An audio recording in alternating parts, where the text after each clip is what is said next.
silence your electronic devices. We appreciate that. I call the Village of Massena Board of Trustees meeting for April 5th, 2015 to order. Roll call. Mr. Otto. Yes, sir. Mr. Carlo. Mr. Deshays. Here. Mr. Levere. Here. I am here. Ask for approval of the meeting minutes from April 20, 2015 as submitted. Mr. Carlo, Mr. Deshays. Discussion. All those in favor signify by saying aye. Aye. Opposed? Motion carries. Entertain a motion to open a public hearing on the blight property abatement. Mr. Levere, Mr. Deshays. All those in favor? Aye. Opposed? Motion carries. Mr. Levere. Yeah, as many of you are probably familiar, for the past few months, we've been looking into, in addition to our code, we are looking at the addition of a system that would basically evaluate severely blighted properties and assign scores to various blight concerns.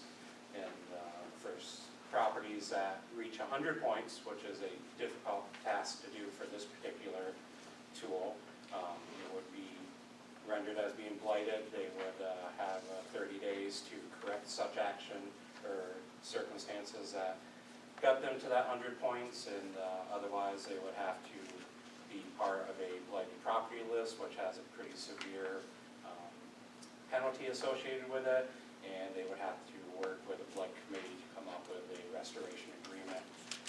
The highlights of this are it is not replacing any existing code.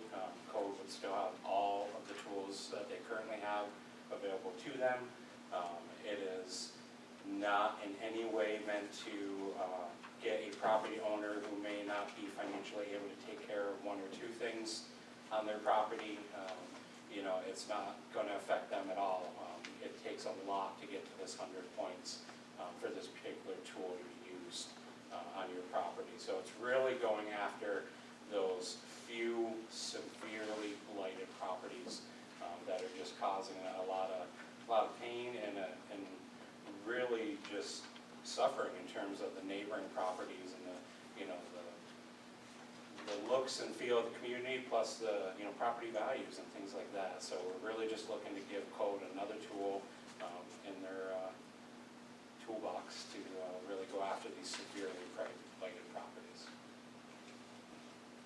Trustees.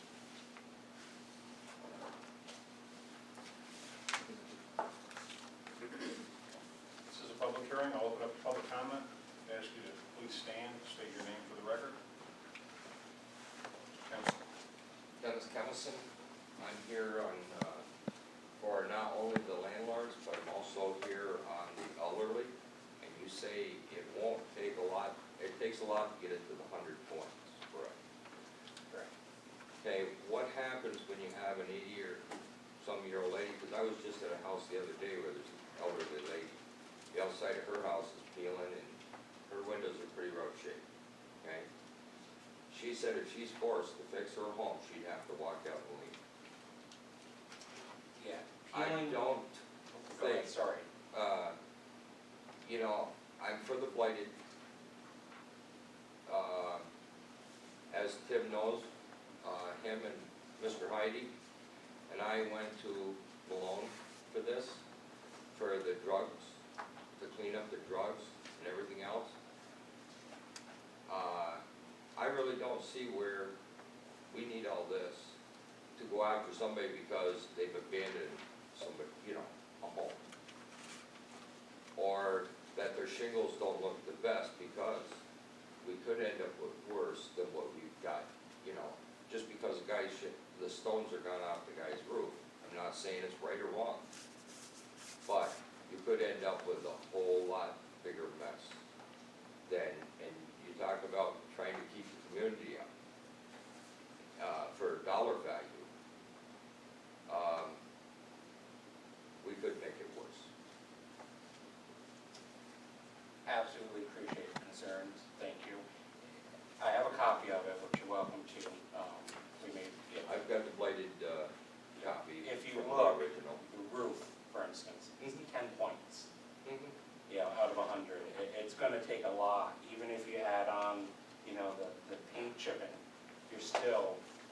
happens when that 80-year-old lady can't afford to put a roof on? And she can't do it in 30 days? Again, though, the roof is 10 points. She will not have any action based on this code. It won't affect her in any way, shape, or form? This code is a tool for them for properties that hit 100. You don't hit 100, this particular code does not come near you. Other codes, you're still subject to existing code. Right. But this code is for people that hit the 100 points. So a roof, there are a lot of people right now that need a new roof. Oh, That there are is. getting by because times are tough. And we wanted to make sure that that was exactly not going to be the unintentional downfall of this code. Okay. So the point structure was set up to where it really takes a lot. I don't know, speaking with, the code enforcement folks, we're not talking, there's not gonna be a large number of properties by any means. This Okay. is gonna be, I'm not, like I said, I'm not here just for landlords, I'm here for the elderly also that can't afford to spend $1,000 to paint their place. absolutely. Is this 10 points every year, or just straight? It's at the 10 time of points per- inspection. So every new inspection, it's still the same 10 points. It doesn't compound. It's not gonna be in 10 years, you've got 100, year So after if they get a year. letter in the mail stating they have 30 days to comply and get it cleaned up, the painting and the roof per se, okay? And they don't do nothing about it, nothing's gonna happen. So with this particular code that we're proposing, they would not get a letter unless they hit 100 points. So if you have a roof that may not be in the best shape, or you can't afford this year to do it, that's 10 points on this code. Now, I'm not speaking to any existing code, I'm not knowledgeable enough on the existing code quite yet, but on this particular tool, there will be no letter saying, hey, you have 10 points, get it fixed in 30 days. You have to hit the 100-point mark. That is when you're gonna be getting in some notification regarding this particular tool. And it is, again, it's designed specifically for that, because we know things come up, the economy's not great, people live in check to check. We don't want to go, oh, there's a broken window, 30 days, Right. If it violates another code, that's a whole different story. But in this particular case, this is a tool to be used on severe properties, and severe properties are those that hit 100. Under 100, they're gonna use existing code if it's a violation, if not, carry on. Sounds good then, no problem. Thank you. Thank you. Mr. Gregg? I'm just curious, you have a list and it's broken down by points, but A, B, C, D, and E are 50 points, right? Or is that a maximum of 50? Is that a graduated scale? In other words, all you need to do is have any two of the first 5 bullets, and you're at 100 points.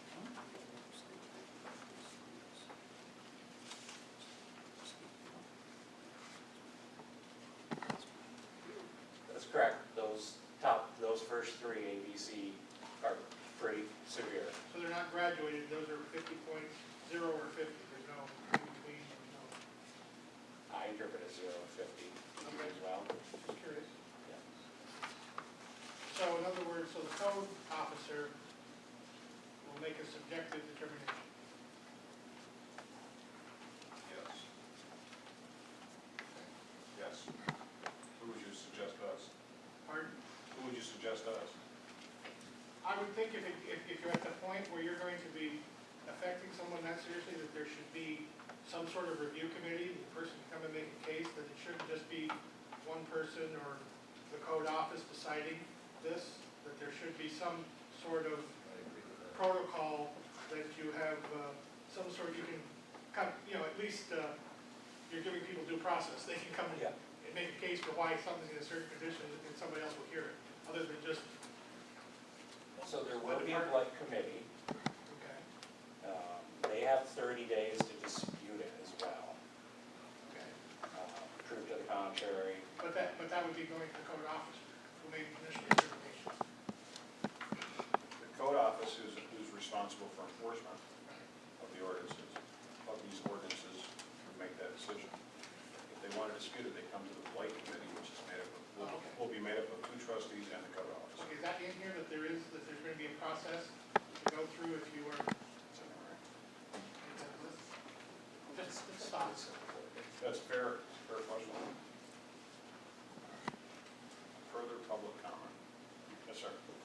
David Siglin.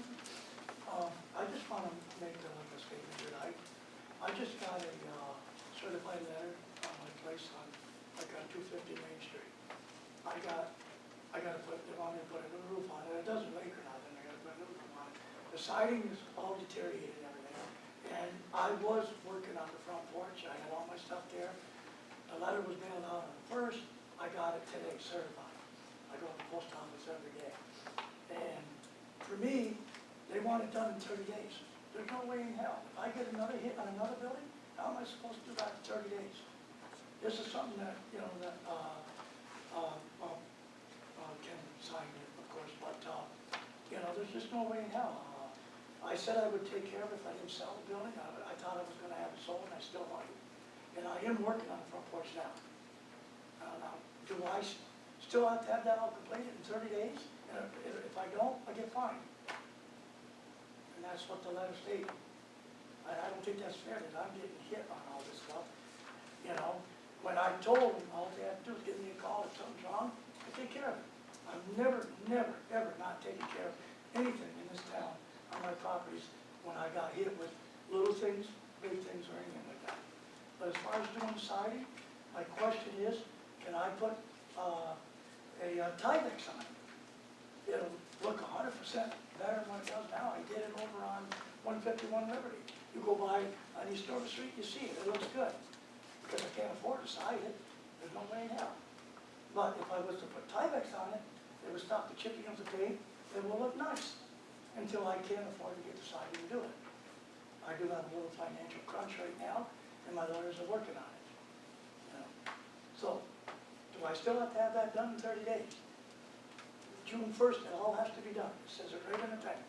I think your conversations have to be with the code office. So, that has nothing to do with the... Because I'm not familiar with anything about what you're talking about right now, Mr. Right, Stevens. but it has to do with blighted, Sure. you know, with the blighted conditions in Massena, and I understand that. So if this is passed, then I'm gonna get nailed for that too, right? Again? If this is passed, this would apply to that property if that property hits 100 points based on this scale. It sounds like, But as it stands right now, I gotta side it, you know. based on and current there's a code lot of places in this violations. town that need siding, but I get hit because I gotta side it. You know, that's what I don't understand. You know, I just think I'm getting, you know, singled out, you know? That's it. Thank you. Mr. Griff? Just to piggyback on what the gentleman said, should there be some caveat that if the person has shown a good faith effort within the 30 days and has started, say, completed 30% or 50, you know, some percentage that you determine of the work within the 30 days and is still working on it, there could be an extension granted maybe? You know what I'm saying? You don't want to, you know, to be punitive, you want this to help improve the looks of the community. Yep. Right? For this particular code, and again, to piggyback on the mayor, I'm not familiar with the situation this gentleman referring to with current code, but for this code proposal, the blight committee actually has the authority to offer incentives, which includes waiving any fees associated with being placed on the blighted property list. So if someone comes to the blight committee in good faith and says, I have a plan, but 30 days is not gonna cut it, I can do this, this, and this, but I'm gonna need, the blight committee has quite a bit of leeway there to say, you're taking corrective action, you're moving in the right direction, you know, we can do this as an incentive, you know, you don't have the fine, you know, so it's meant to give that leeway, so those with the good intentions that just need a little bit extra time can go to the blight committee, make that case, and the blight committee can, you know, waive fees and do other incentives. Further public? Yes. Kathleen Hyde. Under the first one, the general welfare of the community, can you further define that?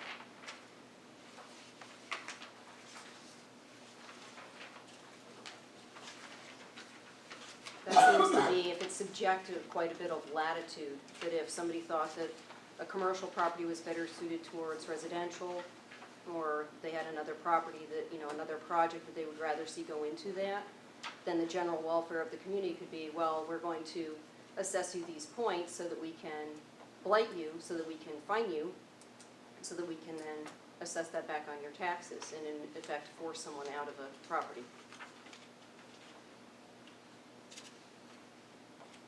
So I think that should be further defined if you're going to have it be a subjective on a case-by-case basis of what constitutes general welfare of the community.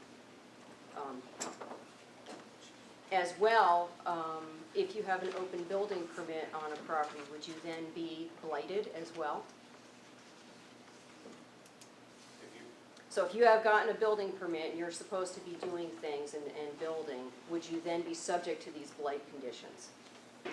Could they, so in other words, you've got a building permit, you're proceeding, but then they come through and they say, well, you've got a blighted property. from my perspective, you know, in my interpretation of these and what my direction would be to the code office, if someone's displaying good faith, if they have a building permit and they're working on their property, Mm-hmm. you know, and they can legitimize why it's taking the time it's taking, then we're comfortable with that. But to say just because someone has a building permit that they're not subject to this, no, because they could have it and be doing nothing. Okay, well, I guess, So there's if you good have faith it and you're efforts- doing things, then you're not subject to this, but it doesn't say that in here, does it? You're right, but how do you articulate that in a law? Well, the same way you define general welfare. There's, you know, enforcement, interpretation, and judgment of the people responsible for it have to be relied upon. What I have seen in the past is that what we do have has not been applied across the board. It's been selective. It's been what? It's been selective. And even in improving properties on that selective basis, where it's been charged back against the taxes for the cost to the village of the repairs, those taxes, to the best of my knowledge, have not yet been paid. So even though things have been done and it's been assessed back against the taxes, things haven't been paid. So my concern would be defining general welfare, having some provision in there that if you do have a building permit, then, you know, you need to be showing in good faith that you're making good on the building permit. And as well, that if it's going to be subjective, it needs to be across the board. And I say that because I have been the target of a lot of things with my properties, whereas there are others who have not. And that greatly concerns me in applying this, because I could tell you right now, I have an open building permit, but I would be easily at your 100 points. And if you come back and you say that I owe you $5,000, I can't afford to build. You know, which means effectively you're saying to me, we're gonna take your property.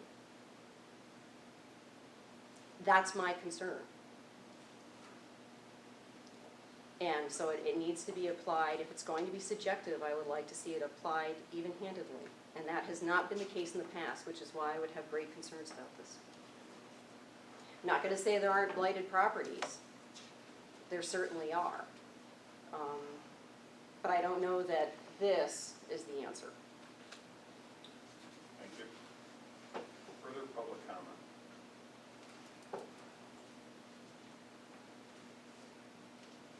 Further public comment? Trustees, any further? Entertain a motion to close the public hearing. Mr. Offeld, Mr. Carmel, all those in favor signify by saying aye. Aye. Opposed? Hearing is closed. Mr. Offeld, discussion. Poll individually. Mr. Offeld? Aye. Mr. Carmel? Aye. Mr. Deshays? Aye. Mr. LeBeer? Aye. Resolution carries. Thank you.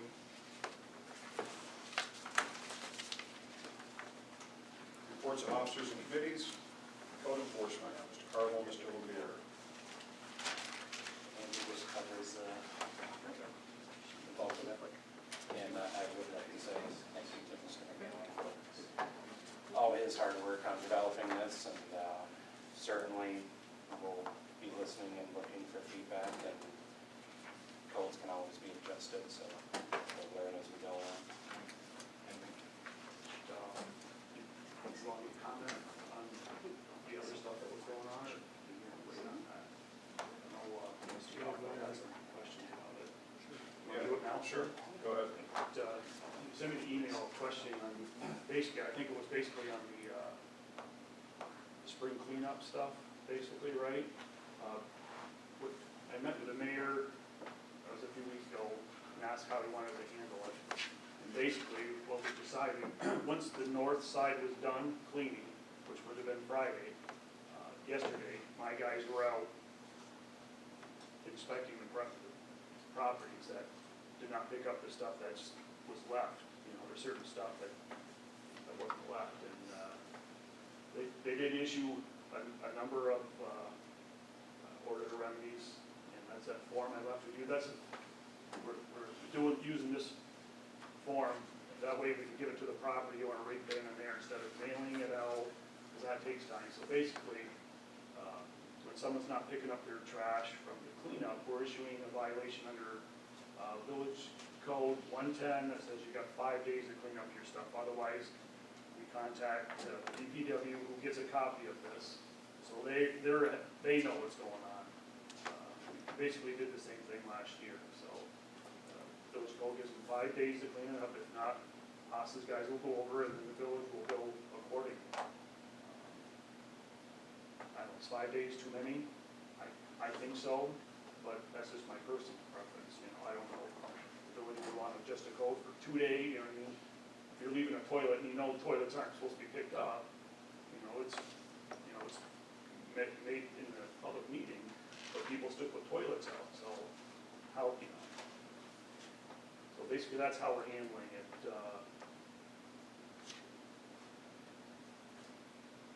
The property that I was speaking of, I think he's a frequent Yes, violator Yes, over sir. in the corner of Liberty and Sycamore. yeah, I drove by the driveway yesterday and it looked like the old dump. Yeah. Today it was cleaned up. okay, good. Did she do it? Did the property owner I do it? or tell you did the you truth, do it? I don't know, because after I got the message from the mayor, I reached out to my guys that were working yesterday, we already hammered on them, whatever, yesterday morning, and they said they were gonna get it cleaned up, so, Mhm. Yeah, it looked like the old dump. well, supposedly that gentleman or whoever, the person that lives there is not the property owner, but they like to collect things during cleanup time, so when they just decide to pile it there.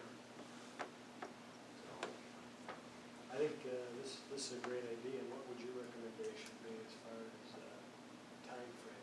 I guess it's really, with Haas's guys, I know they're busy this time of year doing everything else. Um,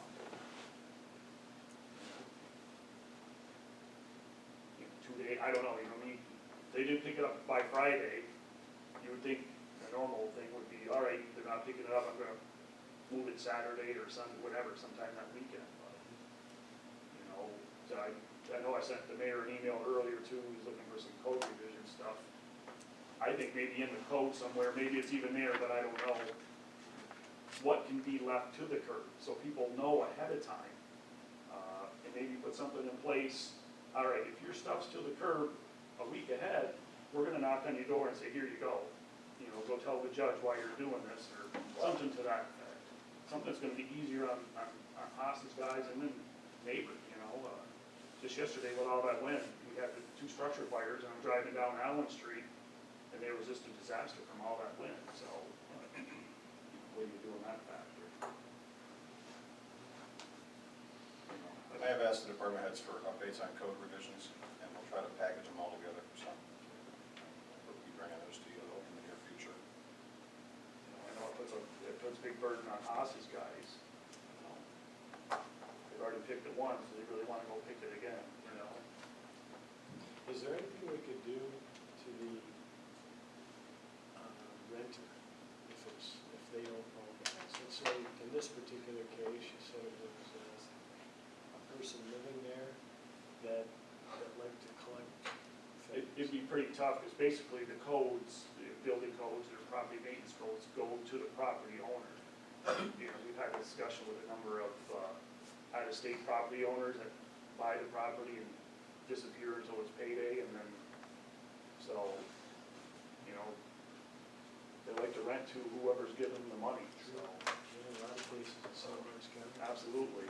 And I would say that's probably 75% of the ones that we deal with. Perfect. Thank you. You're welcome, sir. Thank you. Economic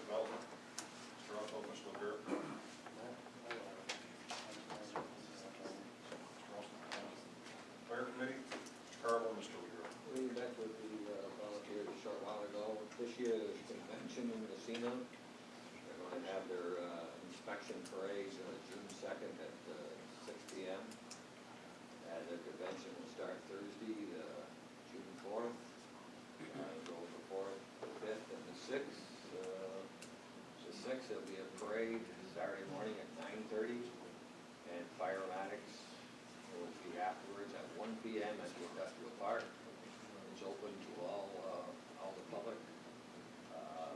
Friday night, they'll have two bands at the fire station. They'll have the Norwood Brass Firemen and 10 Cent Green. So that is open to the public, and there's inviting all the public in town to participate. And that's about it. I sent that email to you today, that the ladder truck is finally going up for paint work, so. Well, they switched warranty people midstream, so finally. Patience is a virtue. Personnel Committee, Mr. Carnival, Mr. Shays. Police Committee, Mr. Carnival, Mr. Shays. Recreation, Mr. Shays. We haven't met yet, we'll be meeting next Tuesday. Or, do you know what, have you heard if there's any plans as far as the wooden playground? I know that we condemned it, we closed it. Are there funds available to fix it or replace it? Just what I read in the paper. Okay. Putting a list together, and they're gonna try to put some cost to it, so should not shortly. Like what, ballpark figures, do you have any idea? I don't. Would it be at the scale of, as big as it was? Or maybe over at, I know the one in Elko, that's Yeah. plastic, you know, it's not gonna rust. Right. I think it's a good idea if we get that back on the road. I know that there's undesirables that hang out there, but there's a lot. I mean, I took my kids there, all three of them, and they were going up, and it was a cool place to be. Right. Thank you. Street Committee, Mr. Oswald, Mr. LeBear. Nothing to report. Water and Sewer, Mr. Oswald. It's coming, so further on. Further on down. Thank you. Initial public comment period, 5 minutes to speak. As always, please stand, state your name for the record. Public comment. Mr. Gregg. At your last meeting, or the last meeting, the one before the dates were set for the cleanup, that Mr. Flan said people shouldn't put their stuff out until the weekend before their meeting. I, like many other people, were frustrated by the fact that some places it was out to a couple weeks before.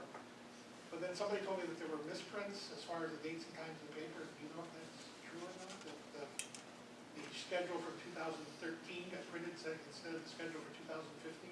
It wasn't so much a misprint. It was more of a symbol of just how powerful social media is. Okay. Somebody must have searched and found an old article from 2013, and it literally went viral.